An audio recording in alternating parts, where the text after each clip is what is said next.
नमस्कार दोस्तों, excellent academy पुंडरी में आप सभी का स्वागत है। आज हम करेंगे बच्चों रीजनिंग का अगला चैप्टर। पिछली कक्षा में हमने किया था विजातीय अंक कैसे छांटें। आज हम बताएंगे बच्चों अंक से संबंधित प्रश्न ही। कई बार क्या होता है, 3 अंक दिए होते हैं और रिक्त स्थान की आपको पूर्ति करनी होती है अनुपात के रूप में। तो कैसे करेंगे बच्चों, देखें, उसको समझें। तो देखो क्या है बच्चों, जैसे 24:576 है। इन दोनों में जो संबंध है वही संबंध इन दोनों का होना चाहिए। इस प्रकार के शब्द की आपको पूर्ति करनी होती है। तो कैसे करेंगे बच्चों, देखें ध्यान से। नंबर 1, 24:576। अगर हम 24 का वर्ग करें बच्चों तो 24 का वर्ग होता है 576। तो 35 का वर्ग करेंगे बच्चों तो कितना होगा 1225। तो आंसर क्या हुआ 1225। नेक्स्ट क्वेश्चन देखें बच्चों 88:22।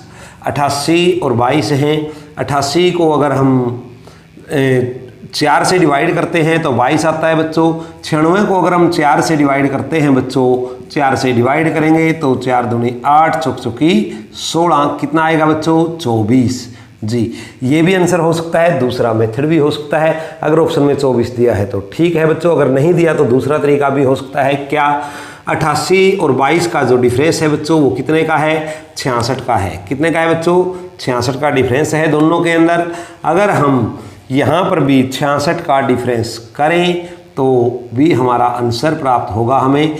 क्या 66 का डिफरेंस करें, 6 में से 6 गया 0 और ये 3, तो 30 भी आंसर हो सकता है। मगर आपको ये देखना है कि ऑप्शन में कौन सा दिया हुआ है वही उसका आंसर होगा। ऐसा कभी नहीं होगा बच्चों कि वो एक साथ ऐसे 2 ऑप्शन देगा जो दोनों ही आंसर हो सकते हैं। और अगर बाई चांस एग्जाम में ऐसा हो जाता है तो उसके आंसर भी दोनों माने जाते हैं लगभग हर बार। और ऑप्शन में दिया जाता है ए और सी दोनों, इस प्रकार से दोनों आंसर भी मान्य हो जाते हैं। नेक्स्ट है देखो बच्चों 79, आगे है 80 यानी 79, 80, इससे आगे एक, तो 69 से आगे क्या होएगा बच्चों 70। तो इसका आंसर कितना हो सकता है 70। लेकिन ऐसा ज़रूरी नहीं है, अगर ऑप्शन में 17 नहीं दिया तो और क्या हो सकता है। देखो बच्चों हर सवाल में हम अलग से मेथड करेंगे, कुछ डिफरेंट मेथड, ताकि अगर एग्ज़ाम में इस प्रकार का प्रश्न आए तो भी हम आसानी से हल कर पाएँ। तो देखो बच्चों अगला है इसी क्वेश्चन को दोबारा, और क्या आंसर आ सकता है इसका। देखो बच्चों 7 और 9 का अगर हम सम करें तो कितना होता है 16। 16 को 5 से गुणा करें तो कितना प्राप्त होगा बच्चों 80 प्राप्त होगा। उसी प्रकार 6 और 9 का अगर हम सम करें बच्चों 15, 15 को यहाँ पर 5 से गुणा किया था बच्चों, 5 से ही गुणा करें तो इसका आंसर 75 भी हो सकता है। जी, नेक्स्ट देखो बच्चों 361, 484। अब यहाँ पर ध्यान से देखो बच्चों, हर अंक के अंदर देखो 3 और 4 के अंदर कितने का डिफरेंस है 1 का। 6 और 8 के अंदर कितने का डिफरेंस है 2 का। 1 और 4 के अंदर कितने का डिफरेंस है बच्चों 3 का। यानी पहले 1 का अंतर, फिर 2 का अंतर, फिर 3 का अंतर। तो यहाँ पर भी अगर हम इसके अंदर देखो पहले अंक में पहले 1 जोड़ा, फिर 2, फिर 3, 1 प्लस 2 प्लस 3 प्लस, यहाँ पर भी हम यही करने वाले हैं। पहले इसके अंदर 1 प्लस कीजिए बच्चों, फिर 2 प्लस कीजिए बच्चों, उसके बाद 3 प्लस कीजिए बच्चों, आपका उत्तर प्राप्त हो जाएगा। 5 में अगर हम 1 प्लस करें 6, 3 में 2 प्लस करें 5 और 2 में 3 प्लस करें तो 5 आंसर प्राप्त होगा। जी, नेक्स्ट क्वेश्चन देखो बच्चों इसी प्रकार से है। अगला क्वेश्चन 2, 3, 4, 5, 7, 9। अब देखो बच्चों यहाँ पर 2 और 3 5, 3 और 4 7, 4 और 5 9, यानी पहले 3 ऐड किया, फिर 4 ऐड किया, फिर 5 ऐड किया। अब इसमें 3 ऐड करेंगे बच्चों तो कितना आएगा 6। अगर इसमें 4 ऐड करेंगे तो 6, इसमें 5 ऐड करेंगे बच्चों 6। पर ज़रूरी नहीं है ये ही आंसर हो, आंसर दूसरा भी हो सकता है बच्चों। हो सकता है ये ऑप्शन में ना दिया हो तो दूसरा, मैंने जैसा कि हर एक क्वेश्चन के लिए कहा है कि हर क्वेश्चन के 2, 3, 4 जितने मेथड हो सकें, जितने आंसर आप निकाल सको वो प्रैक्टिस किया करो, ताकि एग्जाम में कोई भी ऑप्शन मिले आपको दिक्कत ना आए। तो नेक्स्ट देखो बच्चों दूसरा मेथड है इसका। अगर हम यहाँ पर इसकी बजाय बच्चों ये करें, 2 का दुगुना कर दिया हमने और 1 से 1 जोड़ दिया, 2 का दुगुना करके 1 जोड़ दिया, 2 दूनी 4 और 1 5। 3 का भी दुगुना कर दिया और 1 जोड़ दिया बच्चों, 3 दूनी 6 और 1 7। 4 का भी दुगुना कर दिया बच्चों और 1 जोड़ दिया, 4 दूनी 8 1 9।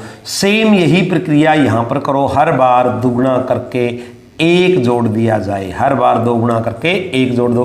3 का 2 गुणा कितना हुआ बच्चों 6, 1 जोड़ेंगे 7, 2 का 2 गुणा 4, 1 जोड़ेंगे बच्चों 5, 1 का 2 गुणा 2, 1 जोड़ेंगे बच्चों 3। तो ये भी आंसर हो सकता है।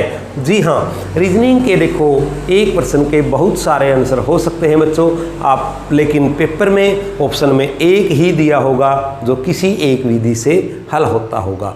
पर आपको जब प्रैक्टिस करते हैं तो कोशिश करना है हर प्रश्न के आप एक से अधिक उत्तर निकाल सकें, ताकि एग्जाम में जो भी ऑप्शन दिया जाए, जिस भी प्रकार से दिया जाए, आप उसको हल कर पाएँ, कभी भी आपका प्रश्न एग्जाम में ना छूटे।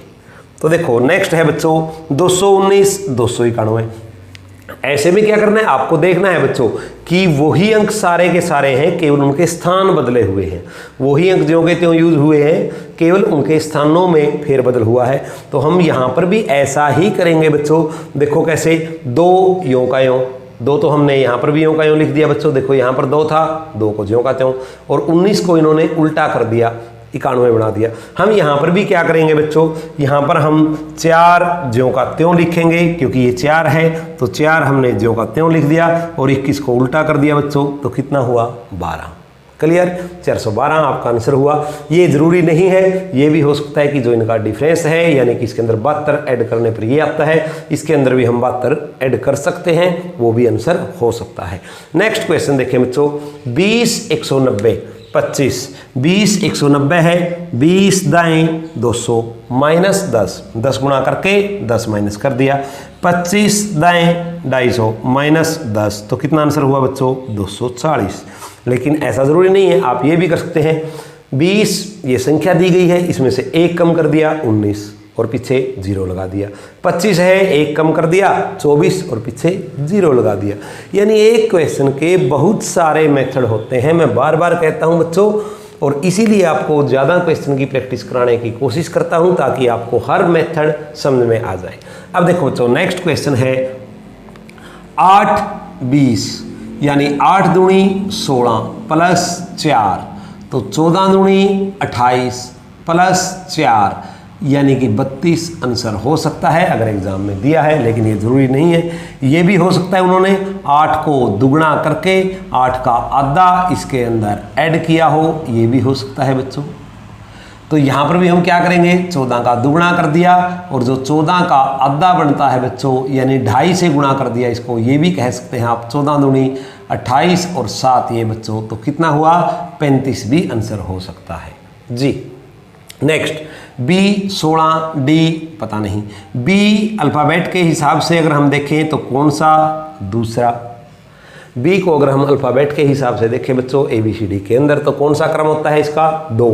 इसका मतलब 2 को हमने 16 लिख दिया, इट मीन्स 8 गुणा किया। यहाँ पर D है चौथा शब्द, तो 4 को भी अगर हम 8 गुणा करें बच्चों, 4 को अगर 8 गुणा करेंगे तो आंसर कितना प्राप्त होगा बच्चों, हमें 32 प्राप्त होगा। अगर ये दिया है ऑप्शन में तो सही है, अगर नहीं दिया तो हम दूसरा तरीका करेंगे। क्या देखें बच्चों, अगर हम 2 की पावर 4 करें तो 16 प्राप्त होता है। अगर हम 4 की पावर 4 करें बच्चों तो 256 प्राप्त होता है, फिर हमारा आंसर होगा 256 जी। जो ऑप्शन में दिया है वो ही आप आंसर मानेंगे।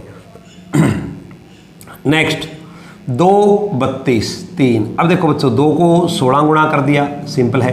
यहाँ पर अगर हम 3 को 16 गुणा करें तो क्या आंसर होगा बच्चों 32, बिल्कुल ही जी। एक स्टेप। दूसरा स्टेप, अगर हम 2 की पावर 5 कर दें बच्चों तो 32 प्राप्त होता है। अगर हम 3 की पावर 5 करें बच्चों तो 243 प्राप्त होता है, ये भी हमारा आंसर हो सकता है। तीसरा आंसर बच्चों, अगर ये कोई भी मैच ना हो, पहले आपको ये करने हैं, अगर इनमें से कोई सा भी मैच ना हो तो फिर आप क्या करेंगे, फिर कोशिश करो ऑप्शन में से नहीं सॉरी इसी में से ढूंढने की। कैसे, जो यहाँ पर स्टेटमेंट दी हुई, यहाँ पर 2 है, यहाँ पर भी 2 लिखा है, आगे 1 अंक बढ़ाकर लिख दिया।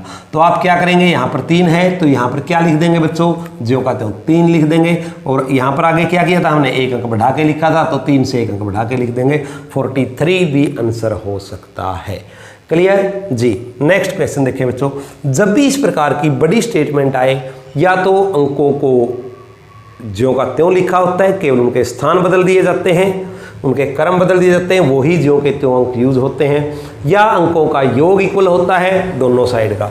तो हम देखें ये सारे अंक इसमें नहीं आए हुए क्योंकि 7 इसमें है नहीं बच्चों, देखा हमने, 3 इसमें है, इसमें नहीं है बच्चों, ये भी हमने देख लिया। 5, 2, 1 दोनों में है, कोई बात नहीं, पर 2 अंक नहीं है। तो फिर अब क्या करेंगे, अंकों का योग करके देखेंगे हम बच्चों। 1 और 1 2 और 5 7 और 2 9 और 9 18, 7 2 9 और 1 10, 3 13 और 5 18। इट मीन्स दोनों के अंकों का योग, इनका भी 18 है और इनका भी 18 है। इट मीन्स अब आपको ऑप्शन का सहारा लेना होगा बच्चों। जो भी ऑप्शन के अंदर इसके बराबर योग आता है वही आंसर होगा। कैसे, 1 5 6 2 8 9 17 और 4 21 और 3 24। अब आपको ये देखना है बच्चों, ऑप्शन में जिसका भी सम 21 आता है वही इसका आंसर मान्य होगा। क्लियर। नेक्स्ट देखें बच्चों, 6 9 5 3 5 9 3 6। यहाँ पर देखो बच्चों, जो अंक इस साइड में है वही अंक इस साइड में है, केवल उनके प्लेस यानी कि स्थान बदले हुए हैं जी, प्लेस वैल्यू चेंज हुई है और कुछ नहीं। तो देखो बच्चों, 6 9 5 3, यहाँ पर भी सेम अंक है, तो इन्होंने कैसे चेंज किया, इसको आप सुविधा की दृष्टि से ऊपर नीचे भी लिख सकते हैं ऐसे, 6 9 5 3 5 9 3 6। इससे क्या रहता है, आपको सुविधा रहती है पलटने में। देखो बच्चों, जो ये 5 था ये आगे आ गया, उसके बाद 9 आ गया, उसके बाद 3 और उसके बाद 6। इसी प्रकार से आप इसको भी पलट सकते हैं। यानी जो अंक सबसे, देखो जो आगे अंक आया वो तीसरे नंबर वाला आया, यहाँ पर 1 2 3, तीसरे क्रम पे जो अंक था वो सबसे आगे आया। तीसरे क्रम पे यहाँ पर क्या है बच्चों, 8, तो ये आगे आ सकता है। जो सेकंड है वो ज्यों का त्यों है, यहाँ पर भी देखो बच्चों 9 यों का यों रखा हुआ था हमने, तो 7 को ज्यों का त्यों रख देंगे। अब क्या करना है, लास्ट डिजिट को आगे लेके आना है, क्योंकि यहाँ पर 3 को लेके आए थे, यहाँ पर 5 को आगे लेके आएंगे हम, और सबसे लास्ट में क्या चला जाएगा, जो फर्स्ट है वो चला जाएगा बच्चों। इस प्रकार से आप इसको कर सकते हैं बड़े ही आसान तरीके से। या ये कह लो बच्चों कि हमने फर्स्ट अंक को हम लास्ट में ले जाते हैं और उसके बाद 3 9 5 6 ये क्रम किया है, उसी प्रकार से इसको करेंगे। सबसे पहले हमने क्या लिखा, जो थर्ड नंबर पे था 5, यहाँ पर 5 लिखा गया है, तो हम यहाँ पर भी जो थर्ड नंबर पे है क्या है बच्चों, 8, तो यहाँ पर क्या लिखेंगे 8। उसके बाद हमने देखा क्या लिखा हुआ है बच्चों, 5 के जस्ट बाद है 9, यानी 5 से आगे वाला, 8 से आगे वाला अंक ले लिया इन्होंने, तो 8 से आगे वाला है 7। उसके बाद हमने क्या किया, 3 और 6 ऐसे लिखा, 5 9 3 6। तो ऐसे ही हम इसको लिखेंगे बच्चों, 8 7 5 4। तो इस प्रकार से आप लिख सकते हैं। नेक्स्ट क्वेश्चन है बच्चों 36 343। जब भी आपको पूर्ण वर्ग या पूर्ण घन संख्या दिखाई दे तो बहुत ही इजी होता है, सोच लें वो किसका वर्ग है किसका घन है बच्चों। यहाँ पर देखो 36 6 का वर्ग है, 343 7 का घन है, ये 6 का वर्ग ये 7 का घन, तो ये क्या है बच्चों 12 का वर्ग है। तो आगे क्या होना चाहिए, 13 का घन होना चाहिए। 13 का घन होता है बच्चों 2197 जी। Next question 9 72 9 8 72 12 8 96। एक आंसर तो इसका हुआ 96 बच्चों। सपोज करो ऑप्शन में 96 नहीं है, फिर क्या करेंगे हम, दूसरा ऑप्शन भी देख सकते हैं। क्या, 7 और 2 का सम होता है 9, इन दोनों का सम है 9। तो ऑप्शन में जिस भी संख्या का सम 12 होता है, जैसे सपोज करो ऑप्शन दिए हैं आपके 36 42 48 32, तो इनका सम 9 8 5, इनका सम होता है 12। तो फिर आंसर क्या होगा बच्चों यहाँ पर 48। क्लियर जी। लेकिन अगर ऑप्शन में बच्चों दोनों ही चीज दी हुई हैं, क्या 48 भी दिया है और 84 भी दिया है, तो भी गलती की संभावना बढ़ जाती है। ऑप्शन में दोनों दिए हैं 48 84 32 35। अब देखो बच्चों 32 के सम अंकों का योग होता है 3 2 5 3 5 8, ये तो आंसर है नहीं। अब इसके अंकों का योग भी 12 है और इसके अंकों का योग भी 12 है। ऐसी अवस्था में आप क्या करेंगे बच्चों, इसी का सहारा लेंगे। आगे बड़ी डिजिट है पीछे छोटी है, तो इसमें आगे छोटी है पीछे बड़ी है, तो ये आंसर नहीं है। तो आंसर क्या बचा आपका 84। क्लियर जी। लास्ट सम देखें बच्चों इस टाइप का, 12 14 यानी कि कितना 2 प्लस कर दिया, तो 23 और 2 25। हो सकता है 25 आंसर हो, 25 ऑप्शन में ना दिया हो तो दूसरा आंसर भी हो सकता है। देखो बच्चों क्या हमने क्या किया, जो अगला अंक है 1, उसका वर्ग कर दिया, 1 का वर्ग 1 हुआ। फिर हमने 2 का वर्ग कर दिया बच्चों, 2 का वर्ग 4 हुआ।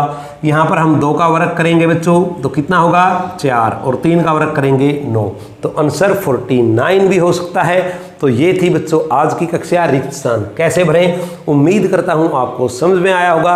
अगर समझ में आया है तो वीडियो को लाइक कीजिए, शेयर कीजिए, अपने दोस्तों के पास सब्सक्राइब कीजिए। आज के लिए इतना ही, बाकी अगली वीडियो में करेंगे हम। तब तक के लिए जय हिंद।